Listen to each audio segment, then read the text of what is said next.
Students, पिछले class में हम लोगों ने निर्देशांक ज्यामिति के बारे में स्टडी किया था। उसका जो बेसिक जो थ्योरी था उसके बारे में हम लोगों ने अध्ययन किया था। लेकिन आज की क्लास में निर्देशांक ज्यामिति में ही हम आगे के पॉइंट्स पढ़ेंगे। पिछले क्लास में हम लोगों ने देखा चतुर्थांश ज्ञात करने के लिए, लेकिन आज की क्लास में डिस्टेंस से संबंधित क्वेश्चन होगा कि किसी दो बिंदुओं के बीच की दूरी कैसे ज्ञात किया जाए। साथ में हम लोग पहचानेंगे कि दिए गए बिंदु, अगर 4 बिंदु दिया गया है तो वह आयत होगा, वर्ग होगा, समचतुर्भुज होगा, समांतर चतुर्भुज होगा या क्या होगा। फिर इस टाइप के हम लोग सवाल का अध्ययन करेंगे। तो सबसे पहले चलते हैं हम कि मूल बिंदु से किसी बिंदु की दूरी कैसे ज्ञात किया जाए। तो पहला पॉइंट है मूल बिंदु से दूरी। मूल बिंदु से दूरी कैसे ज्ञात किया जाए, दूरी ज्ञात करना, ये आपका पहला पॉइंट हुआ कि मूल बिंदु से दूरी ज्ञात करना। अगर मान लीजिए कि कोई बिंदु दिया है एक्स वाई की दूरी मूल बिंदु से ज्ञात करना। मूल बिंदु से ज्ञात करना। तो एक्स वाई की दूरी जो है मूल बिंदु से कैसे ज्ञात करें, इसके लिए फॉर्मूला आपने अगर देख लेते हैं तो आप बना सकते हैं। सबसे पहले हम देखें कि कैसे मूल बिंदु से डिस्टेंस ज्ञात किया जाता है। ये आपका मूल बिंदु हुआ। अगर मान लीजिए कि यहाँ पर कोई यह मूल बिंदु ओ हुआ और यहाँ पर कोई बिंदु दिया गया है ए, जिसका निर्देशांक एक्स वाई है। यही डिस्टेंस, यह जो डिस्टेंस है, यही डिस्टेंस हम लोग को ज्ञात करना है। और इसी डिस्टेंस का फॉर्मूला होता है, जैसे यहाँ पर है मूल बिंदु से यह ओ और यह ए है, तो ओ ए बराबर root under x square plus y square. मतलब यदि बिंदु है एक्स वाई और उसकी दूरी मूल बिंदु से ज्ञात करनी है, तो मूल बिंदु से ज्ञात करने के लिए सिर्फ एक छोटा सा सूत्र का यूज करेंगे, root under x square plus y square. तो चलिए अब हम देखते हैं कि एग्जाम्पल की क्या आप इस बात को समझे कि नहीं। कहा जाए कि 3 और 4 की दूरी मूल बिंदु से ज्ञात करें, कि दूरी मूल बिंदु से ज्ञात करें। तो कैसे ज्ञात होगा, तो 3 4 की जो दूरी है अगर मूल बिंदु से ज्ञात करते हैं, डायरेक्टली सूत्र लगाइए, 3 का स्क्वायर जो 4 का स्क्वायर, यहाँ 3 का स्क्वायर 9 हो जाएगा, 4 का स्क्वायर 16 हो जाएगा, यहाँ आ जाएगा 25 और 25 का वर्गमूल हो जाएगा 5 और लास्ट में लिख लीजिएगा इकाई, 5 इकाई। मतलब कि मूल बिंदु से दूरी ज्ञात करने के लिए आपने इस सूत्र का प्रयोग किया। अगर कोई भी बिंदु दिया गया हो, 4 5 हो, 6 7 हो, कोई भी दो बिंदु है, कोई भी अगर बिंदु दिया है, जैसे कि 3 4 दिया है, तो इसकी दूरी मूल बिंदु से ज्ञात करने के लिए रूट अंडर और यहाँ पर पहला का स्क्वायर प्लस दूसरा का स्क्वायर कीजिएगा। 3 का स्क्वायर 9, 4 का स्क्वायर 16 और 16 9 मिलकर 25 हो जाएगा और 25 का वर्गमूल 5 हो जाता है। तो चलते हैं इसमें थोड़ा सा आगे टाइप्स की तरफ। हाँ, तो अब हम देखेंगे दो बिंदुओं के बीच की दूरी। वो तो हमने देखा कि मूल बिंदु से किसी बिंदु की दूरी कैसे ज्ञात किया जाए, लेकिन अगर दो बिंदु दिया गया है, जैसे यहाँ पर आप देख रहे हैं x1 y1 तथा x2 y2 के बीच की दूरी, तो x1 y1 और x2 y2 के बीच की दूरी अगर ज्ञात करनी है, मान लिया जाए कि यह बिंदु का नाम a है और इस बिंदु का नाम b है, तो अगर a का निर्देशांक x1 y1 और b का निर्देशांक x2 y2 है, तो उसके बीच की दूरी ज्ञात करने के लिए एक फार्मूला का यूज करेंगे हम। तो पहले फार्मूला जान लेते हैं। ए और बी की दूरी ज्ञात करना है, ए बी निकालना है, तो रूट अंडर x1 घटाओ x2 का स्क्वायर और फिर यहाँ y1 घटाओ y2 का स्क्वायर, यह आपका सूत्र हो जाएगा। x1 घटाओ x2 का स्क्वायर प्लस y1 घटाओ y2 का स्क्वायर, ये रूट अंडर में। एग्जाम्पल के तौर पर आप देख सकते हैं, जैसे यहाँ पर कहा जाए कि 4 5 तथा 6 8 के बीच की दूरी ज्ञात करें। आप सवाल ध्यान समझ सकते हैं कि 4 5 तथा 6 8 के बीच की दूरी ज्ञात करना है। तो तो दो बिंदुओं के बीच की दूरी ज्ञात करने के लिए क्या करेंगे, डायरेक्टली हम सूत्र का उपयोग करेंगे, √x1 घटाओ x2 का स्क्वायर प्लस y1 घटाओ y2 का स्क्वायर। इसके लिए आप यहाँ देखिए डिस्टेंस मैं डायरेक्टली निकाल रहा हूँ, एक 4 5 है और यहाँ पर 6 और 8 है, तो 4 घटाओ 6 दोनों x निर्देशांक घटाकर स्क्वायर, फिर दोनों y निर्देशांक घटाकर स्क्वायर करेंगे और अब हम निष्कर्ष तक यहाँ पहुँचेंगे। -2 का स्क्वायर ये -3 का स्क्वायर और यहाँ पर -2 का स्क्वायर हो जाएगा कितना 4, -3 का स्क्वायर 9, √अंडर कितना हो गया √13 इकाई या मात्रक लिख देते हैं। और इस प्रकार से ये दो बिंदुओं के बीच की दूरी आपने कैलकुलेट कर लिया। फिर से एक बार देखते हैं कि अगर दो बिंदु दिया गया है 4 5 यहाँ 6 8, अगर दो बिंदु हैं और दोनों बिंदुओं के बीच की दूरी ज्ञात करनी है तो दोनों बिंदुओं के बीच की दूरी ज्ञात करने के लिए इस फॉर्मूला का हम उपयोग करेंगे और √अंडर पहला में से पहला मतलब दोनों x निर्देशांक को घटाकर स्क्वायर, दोनों y निर्देशांक को घटाकर स्क्वायर कर देंगे। 4 में से 6 गया तो कितना होगा, तो 4 में से 6 गया तो -2 हो जाएगा स्क्वायर है, 5 में से 8 जाएगा तो -3 हो जाएगा स्क्वायर है, -2 का स्क्वायर 4 -3 का स्क्वायर भी 9 हो जाता है और 9 और 4 मिलकर कितना हो जाता है √13 हो गया यहाँ पर, और 13 के साथ इकाई का प्रयोग कर देंगे या फिर मात्रक भी लिखते हैं। इस प्रकार से आपने इस पॉइंट को अच्छी तरह से समझ लिया है। अब हम देखते हैं इसके आगे। अब हम यहाँ पर देखते हैं जो पिछला टाइप जो बतलाया गया ठीक उसी प्रकार का क्वेश्चन है, थोड़ा सा डिफरेंस है, इस डिफरेंट है, इसलिए मैं चाहूँगा कि इसको मैं बतला दूँ। जैसे a cos थीटा और 0, x निर्देशांक का मान कितना दिया है a cos थीटा, y निर्देशांक का मान दिया है 0, यहाँ पर 0 और a sin थीटा दिया गया है। अब हमको जानना है इन दोनों के बीच की दूरी कितनी होगी। इन दोनों के बीच की दूरी ज्ञात करने के लिए आप क्या करेंगे, इन दोनों के बीच की दूरी ज्ञात करने के लिए सबसे पहले ये जो पहला और यह पहला ये दोनों को घटाकर स्क्वायर करेंगे, a cos थीटा -0 का स्क्वायर और फिर यहाँ पर 0 माइनस a sin थीटा का स्क्वायर। मतलब क्या कि पहला घटाकर मतलब x निर्देशांक दोनों का घटाकर स्क्वायर और y निर्देशांक दोनों का घटाकर स्क्वायर कर दिया गया। तो x निर्देशांक घटाकर जो स्क्वायर किया गया और y निर्देशांक जो घटाकर स्क्वायर किया गया, इसको हम कैलकुलेट करते हैं।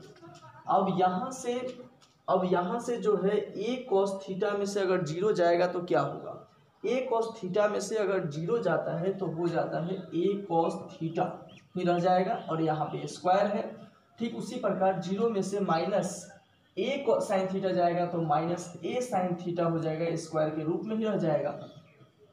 यहाँ पर a cos थीटा का स्क्वायर है तो कीजिए a square cos square theta, यहाँ पर भी a square sin square theta हो जाएगा।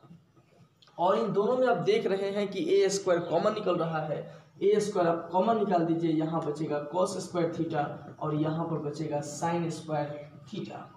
और यहाँ पर हम देख पा रहे हैं cos square theta plus sin square theta का वैल्यू कितना होगा, 1 होता है। ये आगे त्रिकोणमिति में आप पढ़ेंगे, तत्काल में आप इसको डायरेक्टली याद रखिए कि cos square theta plus sin square theta का मान 1 होता है। तो a स्क्वायर में अगर 1 से आप गुना करते हैं तो हो जाता है कितना a स्क्वायर, और a स्क्वायर का आप रूट निकालिएगा तो कितना हो जाएगा a इकाई।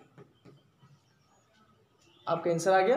तो इस प्रकार आपने देखा कि किसी भी दो बिंदु के बीच का अगर डिस्टेंस निकालना है तो रूट अंडर कीजिए, दोनों पहले निर्देशांक को स्क्वायर कीजिए, प्लस का चिन्ह दीजिए, फिर दोनों y निर्देशांक को माइनस कीजिए और साथ में स्क्वायर कीजिए, कैलकुलेट कर दीजिएगा तो आपका आंसर आ जाएगा। ठीक, अब हम आगे देखते हैं इसी टाइप में दूसरा। अब बहुत ही महत्वपूर्ण क्वेश्चन की तरफ हम बढ़ रहे हैं। दिया है क्वेश्चन कि a5 तथा 3 3 की बीच की दूरी जो है वह कितना है 8 है, और हमको ज्ञात कर और सिद्ध करना है कि a बराबर 3 ± 2√15, यह सिद्ध करना है। तो हम क्या करेंगे, वही आपका सूत्र, वही सूत्र लगेगा। यहाँ आपका दिया गया है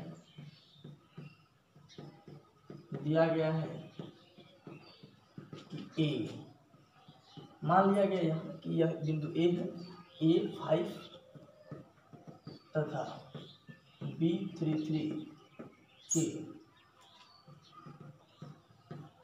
बीच की दूरी 8। क्या देख रहे हैं, इसको ए मान लिया गया, इसको बी मान लिया गया। ए का मान A5 और बी का मान 3 है और इसके बीच की दूरी 8 दिया गया है। तो 8 दिया गया है तो आप तो जानते हैं कि दो बिंदुओं के बीच की दूरी कैसे ज्ञात किया जाता है। एक पहला घटाकर स्क्वायर, 1 घटाओ 3 का स्क्वायर, फिर दूसरा घटाकर स्क्वायर, फिर यहाँ पर 5 और यहाँ पर 3 घटाकर स्क्वायर हो जाएगा। तो पहला घटाकर स्क्वायर, दूसरा घटाकर स्क्वायर किया गया। लेकिन यहाँ ए बी का वैल्यू दिया गया है, ए बी का वैल्यू कितना दिया गया है, 8 दिया गया है। तो 8 हो जाएगा रूट अंडर यहाँ पर a-3 का स्क्वायर, ये 5 में से 3 गया तो 2 और 2 का स्क्वायर 4। डायरेक्टली इधर रूट है तो दोनों तरफ आप स्क्वायर कीजिएगा तो यहाँ हो जाएगा कितना 64, 8 का स्क्वायर 64 हो जाएगा। यहाँ रूट कीजिएगा, यहाँ स्क्वायर कीजिएगा तो रूट हट जाएगा, सिर्फ बचेगा कितना a-3 का स्क्वायर प्लस में 4। यहाँ 64 यहाँ प्लस में है तो इधर जाएगा तो माइनस और यहाँ पर इतना ही बच गया। साथ में हो जाएगा 60 बराबर a-3 का स्क्वायर और 60 यहाँ पर रूट में हो जाएगा और बचेगा a-3। तो रूट अंडर 60 बराबर a माइनस कितना आ गया 3 आ गया। अब आप यहाँ पर देख सकते हैं, यहाँ पर आप देख सकते हैं कि रूट अंडर 60 जो है इसका वर्गमूल निकालिएगा तो 2 रूट 15 आ जाएगा। इधर माइनस में है 3 है तो इधर आएगा तो प्लस में हो जाएगा बराबर में a, इसलिए a बराबर 3। ध्यान रखिएगा यह जो रूट अंडर जो 60 है तो इसका जब वर्गमूल निकालिएगा तो यह प्लस माइनस में आता है। तो इस प्रकार 3 प्लस माइनस 2 रूट 15 और यही आपका सिद्ध करना था। तो चलते हैं फिर से एक बार इसको समझते हैं कि क्या है इसमें दिया गया है कि जो दो बिंदु है, हाँ तो हम देख रहे हैं कि यहाँ दो बिंदु दिया गया है कि a5 3 तो इसको मैंने a मान लिया, इसको मैंने b मान लिया। दोनों के बीच की दूरी 8 दिया गया है। तो दोनों के बीच की दूरी जब 8 दिया गया है तो हम डायरेक्ट फार्मूला लगाते हैं। जो a5 और इधर 3 दिया गया है तो रूट अंडर पहला में से पहला घटाकर स्क्वायर, दूसरा में से दूसरा घटाकर स्क्वायर, ए बी का मान दिया गया है 8। ए बी का मतलब दो बिंदुओं के बीच की दूरी दिया गया है जो 8, वही मैंने यहाँ पर लिखा है। और यहाँ 5 में से 3 गया तो 2 का स्क्वायर कितना हो जाता है 4। अब ये जो रूट है, रूट हटाने के लिए दोनों तरफ वर्क किया गया, दो मैंने डायरेक्ट कर दिया। यहाँ पे आप इसको लिख सकते हैं भाषा में कि दोनों तरफ वर्क करने पर 8 का स्क्वायर 64 हो जाएगा। जब स्क्वायर कीजिएगा तो रूट हट जाएगा, रूट हटेगा तो a-3 का स्क्वायर प्लस 4, इधर प्लस में है तो इधर आएगा तो माइनस, 64 में 4 गया तो 60 हो जाएगा। इधर स्क्वायर है तो इधर आएगा तो रूट हो जाएगा। इधर से बचा a-3 बचा। अब देखिए क्या होगा, रूट अंडर 60 जो है 60 का वर्गमूल निकालिएगा तो 2 रूट 15 आ जाएगा। चूंकि रूट हम निकालते हैं तो मान आता है कितना प्लस माइनस में। जैसे 4 का वर्गमूल निकालिएगा तो प्लस माइनस 2 होता है। अगर उसी प्रकार 9 का वर्गमूल निकालिएगा तो प्लस माइनस 3 होता है। ठीक उसी प्रकार रूट अंडर 60 का वर्गमूल निकालिएगा तो प्लस माइनस 2 रूट 15 हो जाएगा। इधर माइनस में 3 है तो इधर आएगा तो प्लस में हो जाएगा। इस प्रकार हम देख रहे हैं कि a बराबर 3 प्लस माइनस 2 रूट 15 हो जाएगा। यही आपका सिद्ध करना था। तो आपने मुझे आशा है कि आप इसको बेहतरीन तरीके से समझ पा रहे हैं और जब इस टाइप के क्वेश्चंस आपके सामने आएंगे तो निश्चित रूप से आप ऐसे क्वेश्चंस को सॉल्व कर सकते हैं। फिर देखते हैं हम आगे की टाइप। चलिए अब देखते हैं एक छोटा सा टाइप कि x1 y1 था, x2 y2 अगर दो बिंदु दिया गया है और दोनों को मिलाने वाली रेखा के बीच के अर्थात मध्य के अगर निर्देशांक को ज्ञात करना है तो हम क्या करेंगे। तो ये दोनों रेखाओं के मध्य, दोनों रेखाओं को दोनों बिंदुओं से जो एक रेखा जो खींची जाएगी उन दोनों रेखाओं के मध्य बिंदु का निर्देशांक क्या होगा। यहाँ पर बाय फिगर आप समझ सकते हैं। मान लीजिए a है x1 और y1 और यहाँ जो b है x2 है और y2 है। इसके मध्य में कोई बिंदु p है तो मध्य बिंदु का निर्देशांक कितना होगा। तो मध्य बिंदु का निर्देशांक जो ज्ञात किया जाएगा, मध्य बिंदु का निर्देशांक बहुत ही आसान है।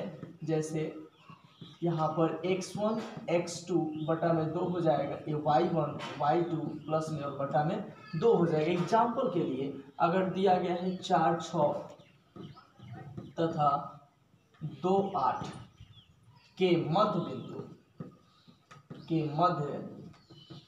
बिंदु का निर्देशांक ज्ञात करना है। तो मध्य बिंदु का निर्देशांक ज्ञात करना है। दोनों बिंदु कुछ नहीं करना है, फर्स्ट दोनों निर्देशांकों को जोड़कर 2 से भाग, फिर सेकंड वाले दोनों निर्देशांकों को जोड़कर 2 से हम भाग कर देंगे।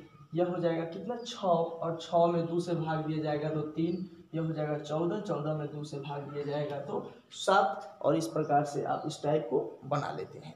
फिर से एक बार देखते हैं, अगर दो बिंदु दिया गया है, दोनों बिंदुओं को मिलाने वाली किसी सरल रेखा के मध्य बिंदु का निर्देशांक ज्ञात करना होता है, तो दोनों प्रथम निर्देशांकों को जोड़कर 2 से भाग, फिर दोनों द्वितीय निर्देशांक अर्थात y निर्देशांक को जोड़कर 2 से भाग देते हैं। फॉर एग्जांपल में 4, 6 और 2, 8 ऐसे दो बिंदु हैं जिसको मिलाने वाली रेखा के मध्य बिंदु का निर्देशांक ज्ञात करना है, तो दोनों ये जैसे 4 और 2 को जोड़कर 2 से भाग, फिर 6 और 8 को जोड़कर 2 से भाग करेंगे, यह जोड़ेंगे तो 6, 6 में 2 से भाग देंगे तो 3, ये 6 और 8 14, 14 में 2 से भाग देंगे तो 7, और इस प्रकार से यह मध्य बिंदु का निर्देशांक आपका ज्ञात हो गया। तो बंधुओं, इसी टाइप के वीडियोस आप देखते रहेंगे। अगर आप हमारे चैनल पर नए हैं तो इसे सब्सक्राइब कर लीजिए ताकि जो भी वीडियोस बने डायरेक्टली आपके पास पहुंचे। और लगातार एक चैप्टर के जो मैंने वीडियोस डाला, जैसे एपी है तो एपी का श्रेणी से मैंने डाला, श्रेणीबद्ध तरीके से डाला गया। फिर उसी प्रकार बहुत सारे जो चैप्टर्स बने हैं, या फिर निर्देशांक ज्यामिति है तो निर्देशांक ज्यामिति का बेसिकली से मैंने शुरू किया है और लगातार उसे 1 बाय 1 किया जा रहा है, और इस प्रकार के लगातार वीडियोस आप पा सकते हैं। धन्यवाद।